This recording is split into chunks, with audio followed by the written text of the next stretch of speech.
তো চলে আসছি সিক্সথ হাউসে প্ল্যানেট যখন ফার্স্ট হাউসে থাকে, তাহলে সেক্ষেত্রে আপনি কি ধরনের সেবা আপনি দিতে পারেন। তাহলে ফার্স্ট হাউস মানে হচ্ছে জাতক স্বয়ং। ফার্স্ট হাউস মানে হচ্ছে আপনার চার্টে ফার্স্ট হাউস মানে হচ্ছে আপনি।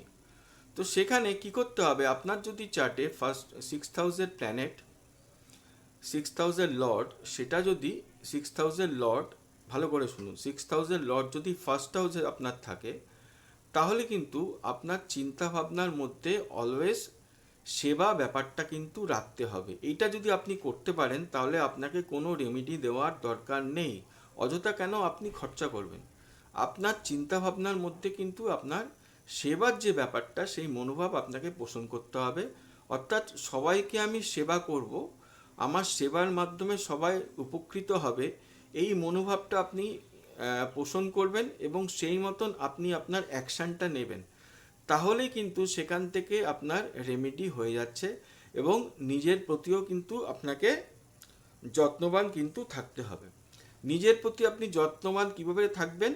আপনার সিক্সথ হাউসের লর্ড যদি ফার্স্ট হাউসে থাকে, তাহলে কিন্তু আপনি যদি ডেইলি এক্সারসাইজ করেন, সেখান থেকে কিন্তু আপনার রোগকে আপনি ঠেকাতে পারবেন। দেখবেন আপনার যদি ঋণও করেন, ঋণটা শোধও হয়ে যাচ্ছে, বা ঋণ আপনি করলেনই না সারা জীবন, সেই ব্যাপারটা কিন্তু আপনারা লক্ষ্য করতে পারবেন।